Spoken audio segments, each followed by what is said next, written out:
దేవుని వాక్యంలో నుండి రోమిలకు రాసిన పత్రిక 9వ అధ్యాయం 5వ వచనం. ఇతరులు వీరి వారు శరీరమును బట్టి క్రీస్తు వీరిలో పుట్టెను. ఈయన సర్వాధికారైన దేవుడైంది, నిరంతరము స్తోత్రాలుడైనాడు. ఆమేన్. ప్రార్థన. భూమి మీద నైనా నీ ప్రతినిధిగా మానవుని ఉంచాడు. అంటే ప్రభా, పాపంలోను అపరాధంలోను పడ్డాం, శాపం తెచ్చుకున్నాం. దేవా, నిత్య నరకాగ్నికి అపవాదికి మన దోతలకు సిద్ధపరచబడిన ఆ భయంకరమైన అగ్నికి పాత్రలమైంటివి. కనికరించారు, కృపణించారు, సంకల్పం చేశారు, దాన్ని నెరవేర్చారు, మమ్మల్ని రక్షించారు, ఆరాధికులుగా నేడు భూమి మీద చేశారు. నీకు వందనాలు, కృతజ్ఞతలు చెల్లించుకుంటూ ఉదయకాలం నీ వాక్యాన్ని ధ్యానించుకోబోతున్నాం. దేవా, మిమ్మల్ని ధ్యానించే సమయం మాకు ఆశీర్వాదకరంగా యేసు ప్రభువు నామములో ప్రార్థించబడుచున్నాం తండ్రి. ఆమేన్. హెబ్రీయులకు రాసిన పత్రిక 2వ అధ్యాయం 9వ వచనం నుండి ఆఖరి వరకు కూడా ఈ మాసం దాదాపుగా ప్రభు యొక్క జననాన్ని అనేక చోట్ల అనేక రీతుల అనేక మంది భక్తులు ప్రభు యొక్క జననాన్ని లేదా పుట్టుకను ధ్యానిస్తారు. కొన్ని చోట్ల ఆర్భాటంగా, కొన్ని చోట్ల అన్యాచారాలతో కూడా ప్రభువును ఏం చేస్తారు చెప్పండి? ధ్యానిస్తారు, ఆరాధించరు. అన్యాచారాలతో ఆరాధించగలమా? చేయలేదు. కనుక లోక సంబంధమైన ఆర్భాటం అన్నమాట. దేవునికి లోకానికి ఏమీ పొందిక ఉండదు, ఏమీ పొత్తు ఉండదు, ఉండకూడదు కూడా. అలాగైతే ఈ ఉదయకాలం మనం కూడా ప్రభు యొక్క జననాన్ని మనం జ్ఞాపకం చేసుకుంటున్నాం. సహజంగా మత్తయి సువార్త, మార్కు సువార్త, లూకా సువార్త, యోహాను, వీటిలోని విషయాలు ధ్యానిస్తాం. అయితే ప్రభు నూతనమైన రీతిలో ఉదయకాలం మనం సంధించినగా లేఖనాల్లో మనం చూచాం. బ్రహ్మపత్రిక 9వ అధ్యాయం 5వ వచనం, పితరులు వీరి వారు ప్రభు యొక్క పుట్టుకను అపోస్తలుడైన పౌలు రోమీల మధ్య ప్రస్తావిస్తున్నాడు. ప్రతి మాట స్పష్టంగా వినండి. ప్రభు యొక్క పుట్టుకను అపోస్తలుడైన పౌలు రోమీల మధ్య ప్రస్తావిస్తున్నాడు. అనేక సార్లు మరి పుట్టినరోజు అయితే చేసుకుంటారు, కానీ ప్రతి వ్యక్తి యొక్క పుట్టుకను అనేక సార్లు ప్రస్తావించడం అనేది జరగదు. మీకు ఎవరికైనా జరిగిందా? అస్తమాటలు అలా పుట్టాం, ఇలా పుట్టాం అని ఎవరైనా అంటారా? అనరు. కానీ ఒక వ్యక్తి యొక్క పుట్టుక లేదా మన ప్రభువైన యేసుక్రీస్తు వారి యొక్క పుట్టుక పరిపరి విధాలుగా ప్రపంచమంతా చూసారా, అది వర్ణన చేయబడుతుంది, వివరించబడతా ఉంది. ఇది ఈరోజు ప్రారంభమైంది కాదు. మనం ఎప్పుడు చూస్తున్నాం? రోమాపత్రికలో చూస్తున్నాం. సరే, సువార్తికులు రాశారు ఆయన జననాన్ని, రోమీలకు రాస్తూ కూడా అపోస్తలుడైన పౌలు ప్రభు యొక్క పుట్టుకను ప్రస్తావిస్తున్నాడు. పితరులు వీరు వారు అని చెప్పి ఆ తర్వాత ఏమంటున్నాడు? శరీరమును బట్టి క్రీస్తు యొక్క పుట్టుక ప్రస్తావించబడుతుంది. క్రీస్తు వీరిలో పుట్టాడు అంటున్నాడు. ఆయన ఎవరిలోనైనా పుట్టొచ్చు, కానీ శరీర రీతిగా ఒక వంశాన్ని ఆయన పుట్టుక కొరకే ఏర్పరచుకున్నాడు. వాస్తవంగా ఎవరిలోనైనా పుట్టొచ్చు అంటే ఎక్కడైనా ఆయన పుట్టడు. ఎందుకు పుట్టడు అంటే ఆయన పరిశుద్ధుడైన మహాపరిశుద్ధుడైన దేవుడు. అసలు వాస్తవానికి చాలా మందికి అబ్రహామును ఎందుకు ఏర్పరచుకున్నాడో, ఇశ్రాయేలీని ఎందుకు ఏర్పరచుకున్నాడో తెలియదు. ఇశ్రాయేలీని ఎందుకు ఏర్పరచుకున్నాడంటే ఒక్క మాటలో చెప్పాలంటే ప్రభు పుట్టడం కొరకే వాళ్ళని ఏర్పరచుకున్నాడు. అంతగా వాళ్ళ ప్రత్యేకత ఏది కూడా లేదు. నా మాట అర్థమైందా? ఎందుకు ఏర్పరచుకున్నాడు? ఆయన రావాలి కాబట్టి ఆయన ఎక్కడ పడితే అక్కడ, ఎలా పడితే అలాగా, ఎవరిలో పడితే అలాగా రాలేడు కాబట్టి, ఆయన మహాపరిశుద్ధుడు కాబట్టి లోకమంతట్లో స్వచ్ఛంగా ఒక జనాంగం ఉండాలని కోరి ఏం చేశాడు? అబ్రహామును నాడే వేరు చేసి ప్రత్యేకపరిచి అబ్రహాములో నుండి ఒక జనాంగాన్ని తెచ్చి ఏ అన్య జనాంగం లేకుండా, మీకు విషయం చెప్పనా, ప్రపంచం అంతట్లో నేటికి స్వచ్ఛంగా ఉన్న ఒకే ఒక జాతి ఎవరు? యూదులు మాత్రమే. ఇందులో డౌట్ ఏమీ అవసరం లేదు. ఎందుకంటే వాళ్ళు వంశావళిలో రాయబడాలని అంటే ఆ ఎన్నో తరాల నుంచి వాళ్ళ లిస్ట్ చూపెడితేనే కానీ వీళ్ళ పేరు ఎక్కడెక్కదో వంశావళిలో ఎక్కదు. చూసారా, అర్థమైందా? ఎన్నో వంశాల నుంచి, ఎన్నో తరాల నుంచి వాళ్ళ అబ్రహాము సంతానం అని చూపెడితేనే కానీ వీళ్ళ పేరు వంశావళిలోకి వెళ్ళదు. మీరు కావాలంటే చదువుకోండి. నెహెమ్యా గ్రంథంలో, ఎజ్రా గ్రంథంలో వాళ్ళు బబులోను వెళ్ళిన తర్వాత వాళ్ళు తిరిగి వచ్చారు. ఎక్కడికి? యెరూషలేముకి వచ్చారు. యెరూషలేము నుండి చెరపట్టబడ్డారు. మళ్ళీ తిరిగి 70 సంవత్సరాల తర్వాత విడుదల కలిగినప్పుడు వాళ్ళు మళ్ళీ యెరూషలేముకి వచ్చినప్పుడు వంశావళి బట్టి ఉండాలి. నెహెమ్యాలోను కూడా, తర్వాత ఎజ్రాలో కూడా. మీరు గమనించలేకపోయారు కాబట్టి వీళ్ళు అన్యులుగా ఎంచబడ్డారు అని ఉంటుంది. మీరు బైబిల్ కరెక్ట్గా చదివితే. ఎవరైతే వంశావళిని కరెక్ట్గా చూపించలేకపోయారో వాళ్ళు ఇశ్రాయేలులో ఉండరు. ఇప్పటికీ అంతే. ప్రపంచమంతా చెల్లిపోయారు కదా, వాళ్ళు యోధా దేశానికి వెళ్తున్నారు కదా, ఇప్పుడు చేర్చబడుతున్నారు కదా. చేర్చబడినప్పుడు వాళ్ళు ఏం చూపించాలి?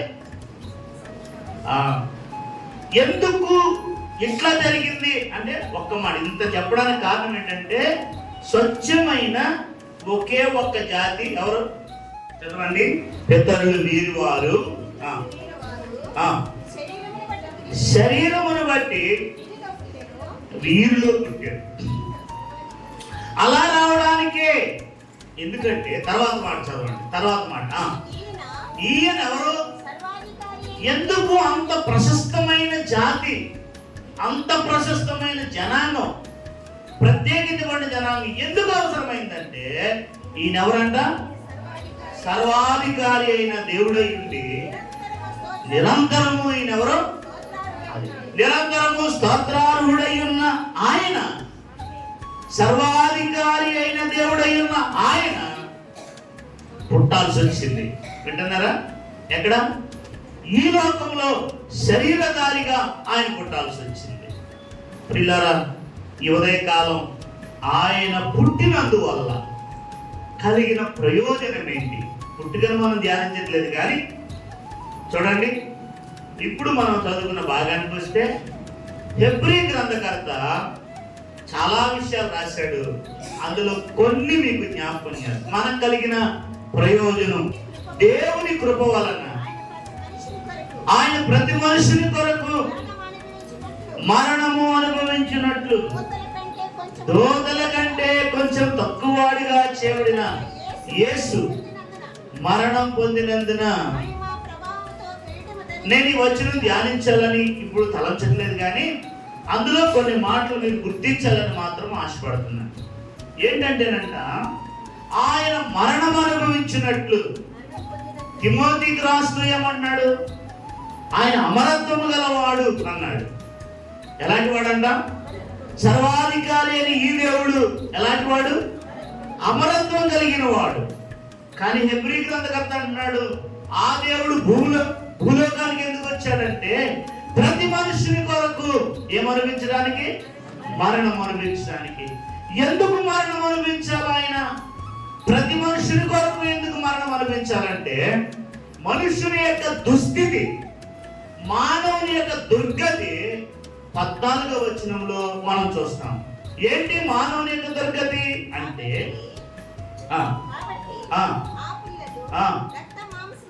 వీరు ఎలాంటి వారై ఉన్నారంటే, ఎలాంటి వారై ఉన్నారంట?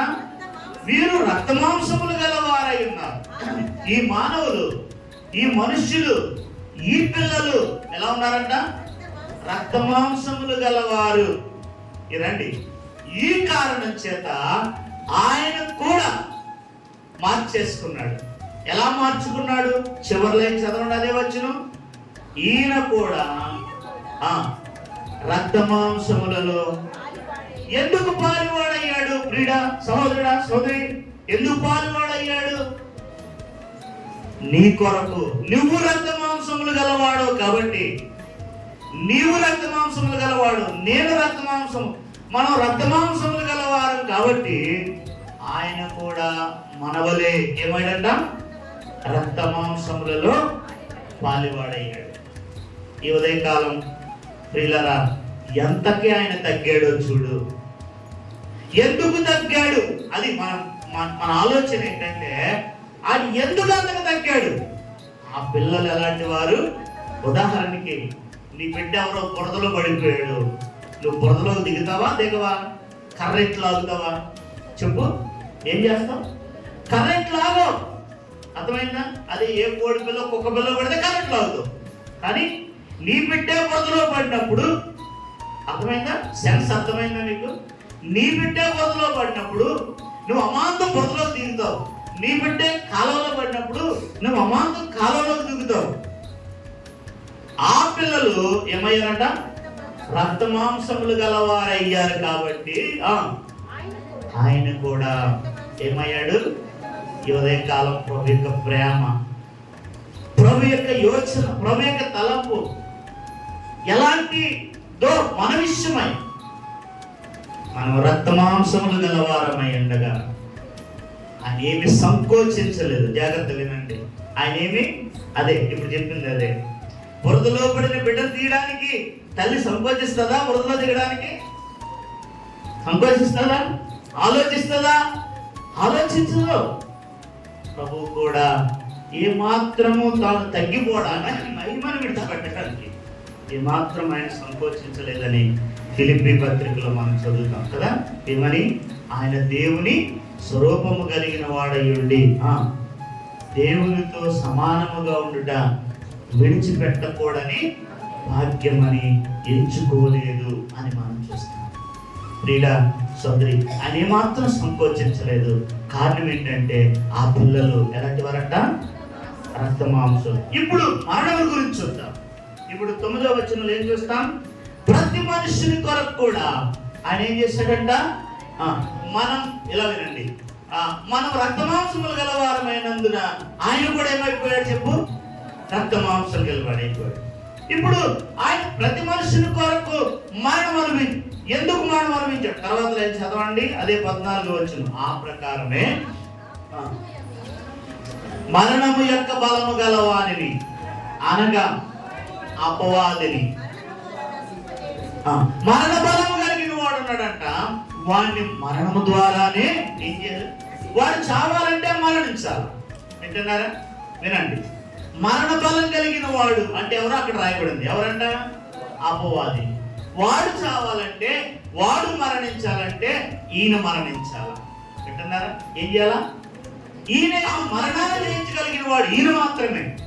ఏ మనుషుడు మరణాన్ని జయించలేడు. ఏ మనుషుడు మరణాన్ని జయించలేడు. ఆయన మాత్రమే మరణాన్ని జయించగలడు. కాబట్టి ఇప్పుడు 9వ వచనం నుండి 14వ వచనం మనం లింక్ కలుపుకుంటే, ఈయన ప్రతి మనుషుని కొరకు ఏమనిపించాడు? మరణం అనిపించాడు. ఎందుకు మరణం అనిపించాడంటే, మొదటి కారణం, 2 కారణాలు ఉన్నాయి. ఆయన మరణం అనుభవించడానికి 2 కారణాలు 14వ వచనం ఉన్నాయి. ఒకటి ఏంటంటే, ఆయన మరణిస్తే తప్ప అపవాది నశించడు. జాగ్రత్తగా వినండి కదా. అపవాదిని మరణము ద్వారా, ఎవరి మరణము ద్వారా? క్రీస్తు మరణము ద్వారా నశింపజేయడానికి. ఆయన మరణము ద్వారా ఒకటి నెరవేర్చిన మొదటి కార్యం ఏంటది? అపవాదిని నశింపజేయటం. రెండవ కారణం ఏంటి? జీవితకాలం అంతయు మరణ భయము చేత దాస్యమునకు లోబడిన ఈ రక్తమాంసములు కలిగిన పిల్లల్ని విడిపించడానికి. 2 ఒక్క దెబ్బకి ఎన్ని పెట్టలు? 2 పెట్టలు కదా అంటాం కదా. ఒక్క దెబ్బకి 2 పెట్టలు. ఆయన ఒక్కడు మరణించడం ద్వారా 2 కార్యాలు ఆయన చేశాడు. మొదటి కార్యం ఏంటది? మరణ బలము కలిగిన వారిని నశింపజేశాడు. రెండవది ఏంటంటే మరణ భయము చేత దాస్యమునకు లోబడిన మనల్ని ఆయన ఏం చేశాడు? విడిపించాడు. పిల్లరా, 3 విషయాలు మనం ఇప్పుడు చూసాం. మొదటి రక్తమాంసములు గలవారమయ్యాం. చెప్పండి, మీరు బాగా చెప్పండి. ఆయన రక్తమాంసములు గలవాడయ్యాడు. చూసారా? రెండవ కారణం, ఆయన ప్రతి మనుషుని కొరకు మరణం అనుభవించాడు. అందులో మొదటిది ఏంటి అని అంటే అపవాదిని నశింపజేయుటకు. రెండవ కారణం, జీవితకాలం అంతా మరణ భయము చేత దాస్యమునకు లోబడిన వారిని విడిపించడానికి ఆయన కూడా రక్తమాంసములలో పాలివాడయ్యాడు. ఈ ఉదయకాలం ప్రియులారా, ఆయన మనుషులందరి కొరకు ఏమనిపించాడు? మరణం అనిపించాడు. ప్రభువును స్తుతిద్దాం. ఎందుకంటే నువ్వు జయించలేని అపవాదిని, నువ్వు నశింపజేయలేని అపవాదిని ఆయన తన మరణము ద్వారా నశింపజేశాడు. ఆయన అమరత్వం కలిగిన వాడు, మరణము లేని వాడు, కానీ మరణములో పాలు పొందాడు. అందుకే రక్తమాంసములు ధరించాడు కదా. రండి ఇప్పుడు 16వ వచనానికి రండి. నేను త్వరగా ముగించడానికి ఆశ. ఆయన ఎంత మాత్రమును దేవదూతల స్వభావమును ధరించుకొనక అని పౌలు చెప్తున్నాడు. అంటే గ్రంథకర్త చెప్తున్నాడు. ఏ స్వభావాన్ని ధరించలేదు? దేవదూతల స్వభావాన్ని ధరించలేదు. అబ్రహాము సంతాన స్వభావమును ధరించుకొనేను. అంటే మానవ స్వభావాన్ని ఆయన ధరించుకున్నాడు. గమనించారా? రెండవ విషయం ఏంటనంటే, అంటే 16వ వచనం విషయం ఏంటనంటే ఆయన స్వభావం ఆయనకు ఉంది, కానీ ఆయన మన నిమిత్తము ఎంత తగ్గించుకున్నాడు? మనుష్య స్వభావాన్ని, కనీసం మధ్యస్థంగా ఉన్న దేవదూతల స్వభావాన్ని కూడా ఆయన ధరించుకోలేదు.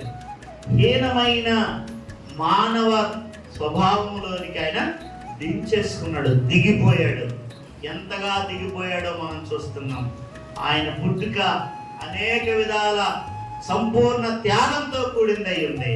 ఆయన పుట్టుక తనకు కలిగినవన్నీ ఆయన అక్కడ విడిచిపెట్టాడు. ఇలా రండి 16వ వచనంలో మనం చూస్తే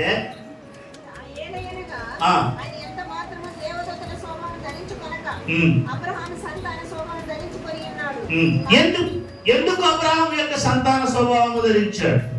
అది మన ప్రశ్న. ఎందుకు ఆయన అబ్రహాం సంతాన స్వభావం రాసిన 2వ పత్రిక 1వ అధ్యాయం అంతా చదవద్దు, కానీ 4వ వచనం కింద నుంచి 3వ లైన్ నుంచి చదవండి. ఈ వాగ్దానముల మూలముగా మీరు ఈ లోక భ్రష్టత్వమును తప్పించుకొని దేవ స్వభావం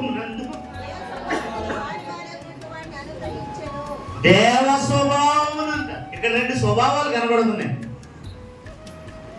ఎక్కడ? 16వ వచనంలో ఎన్ని కనపడ్డాయి మనకి? 2 స్వభావాలు కనపడ్డాయి. ఏంటది? ఆయనంట దేవదూతల స్వభావం ధరించుకోలేదంట.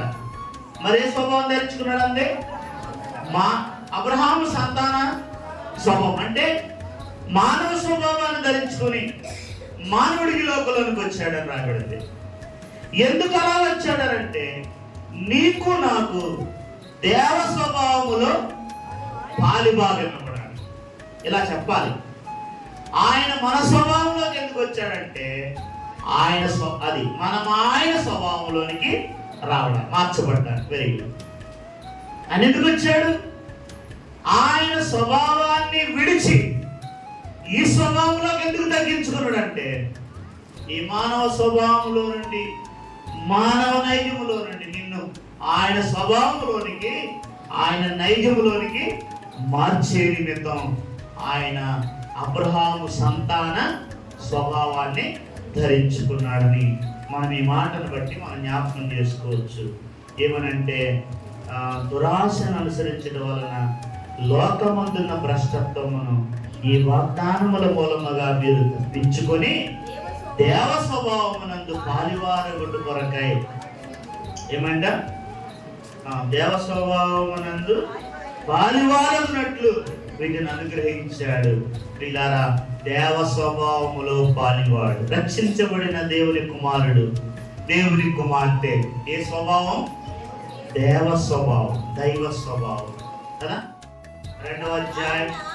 కావున ప్రజల పాపములకు పరిహారం కలిగించుటకు దేవుని సంబంధమైన కార్యములలో కనికరమును నమ్మకమును గల ప్రధాన యాజకుడు అయ్యాడంట. అన్ని విషయములలో ఆయన చివరిగా తన సహోదరుల వంటి వాడు. మూడు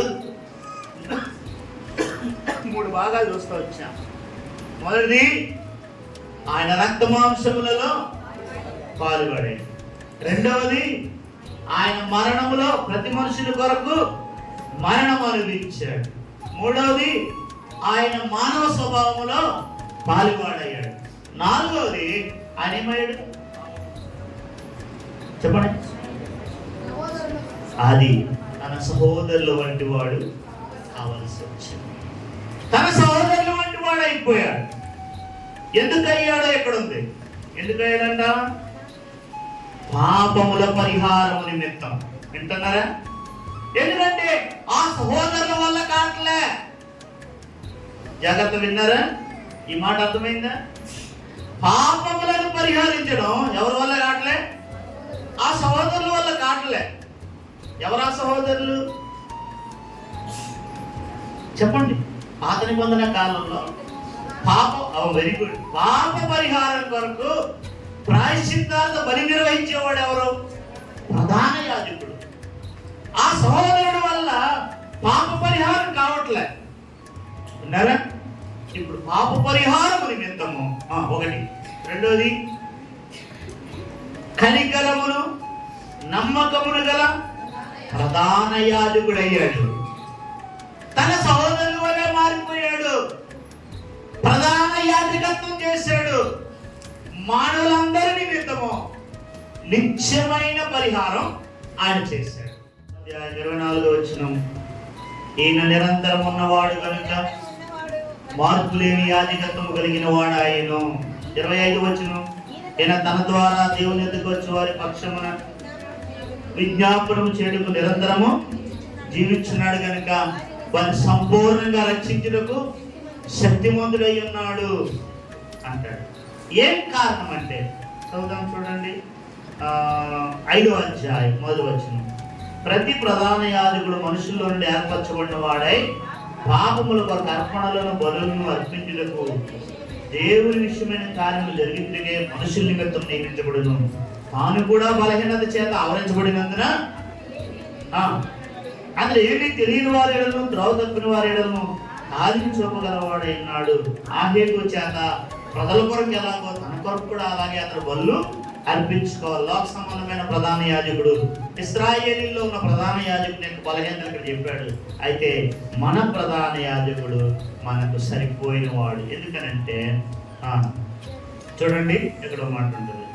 26వ వచనం చదవండి. 7వ అధ్యాయము 26వ వచనం, పవిత్రుడును నిర్దోషి నిష్కల్మషుడును పాపులలో చేరక ప్రత్యేకముగా ఉన్నవాడును ఆకాశ మండలం రెండుకంటే మిక్కిలి హెచ్చేవాడు ఇంటి ప్రధాన యాజకుడు మనకు సరిపోయినవాడు. మనకు సరిపోయిన మన పాపములు పరిపూర్ణంగా పరిహరించగలిగిన వాడు.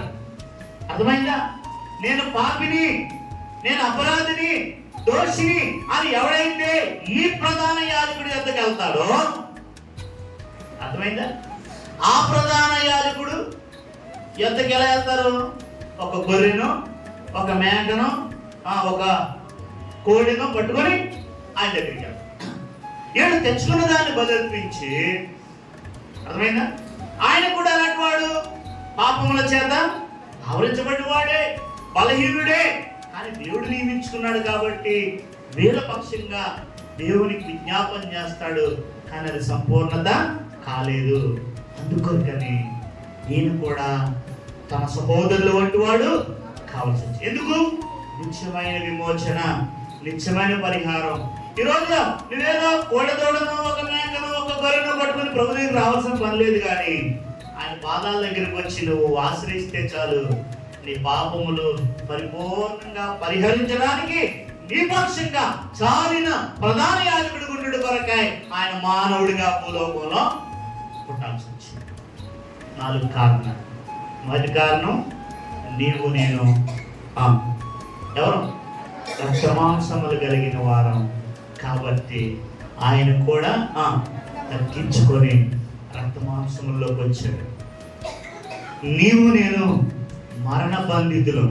ఆ కారణాన్న మనందరి కొరకు మరణం పొంది మరణ బలం కలిగిన వాడిని నశింపజేయడానికి. రెండోది, జీవితకాలం అంతా మరణ భయం చేస్తున్న నువ్వు నేను విడిపించబడటానికి ఆయన మరణంలో పాలువాడవడానికి తగ్గించుకుంటుంటాడు. మూడోది మనల్ని దైవ స్వభావంలో పాలువారిగా చేయడానికి ఆయన మానవ స్వభావంలోనికి దిగిపోయాడు, అట్లా పుట్టాడు.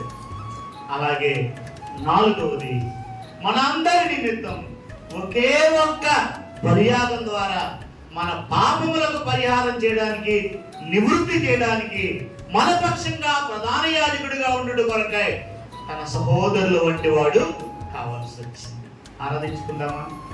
ప్రభు యొక్క పుట్టిక ఎంత శ్రేష్టమైన. 2 విషయాలు ప్రభు గురించి చివరిగా మీతో చదివించి నేను మిమ్మల్ని ఆరాధన విడిచిపెడతాను. ఈ 5వ అధ్యాయంలో 5వ వచనంలో మనం చదువుకున్న మాట చదువుకున్నాం. రోమాపత్రిక 9వ అధ్యాయం 5వ వచనం. వీరి వారు శరీరం బట్టి క్రీస్తు వీరిలో పుట్టారు. ఈయన సర్వాధికారి అయిన దేవుడై ఉండి నిరంతరము స్తోత్రాలున్నాడు. నా జన్మించిన వాడు ఎవరు? సర్వాధికారి అయిన దేవుడు, నిరంతరమైన స్తోత్రాలుడు. మొదటి మాట. రెండవదిగా పత్రిక 2వ అధ్యాయం 9వ వచనం. అందరం మళ్ళా చదువుకుందాం. దేవుని కృప వలన ఆయన ప్రతి మనుషుల కొరకు మరణం అనిపించినట్లు దోతల కంటే కొంచెం తక్కువ వాడిగా చేయబడిన యేసు మరణం పొందినందున మహిమా ప్రభావములతో కిరీటము ధరించిన వానిగా ఇప్పుడు ఎలా చూస్తున్నాం?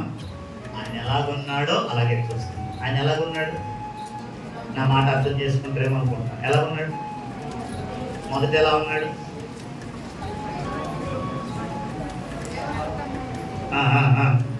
ఆయన ఎలా ఉన్నాడు? మొదట సర్వాధికారి అయిన దేవుడయ్యుండి నిరంతరము కానీ మనుషుడిగా మరణించాడు. ఇప్పుడు అంటున్నాడు, ఎలా చూస్తున్నాం మనం ఆయన్ని? మహిమా ప్రభావములతో కిరీటము ధరించి తండ్రి యొక్క కుడి పార్శ్వమున ఆయన మన నిమిత్తమై ఆసనుడే.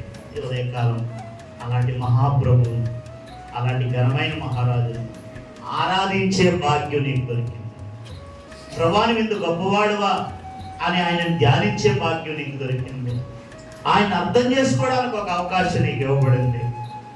మోకరించి ప్రభు యొక్క జననాన్ని ధ్యానించి ఆయన ఎట్లొచ్చాడు, ఎందుకు వచ్చాడో వివరించబడ్డాయి.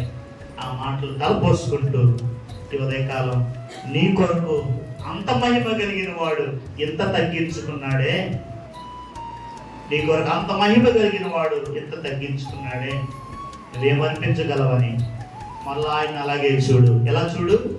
మహిమా ప్రభావములతో కిరీటము ధరించిన వానిగా చూచి ఈ ఉదయకాలం ఆ మహిమాన్వితుడు నీ కొరకు ఎంత త్యాగం చేశాడో, ఎలా ప్రాణాన్ని దారిపోసాడో, ఎలా ప్రధాన యాజకత్వం చేశాడో, నీ కొరకు ఎలా మరణించాడో, నీ మరణ భయం నుండి ఎలా విడిపించాడో, అలాగే మరణ బలము గలవాని ఎలాగ నశింపజేశాడో ఇవన్నీ వివరించబడ్డాయి.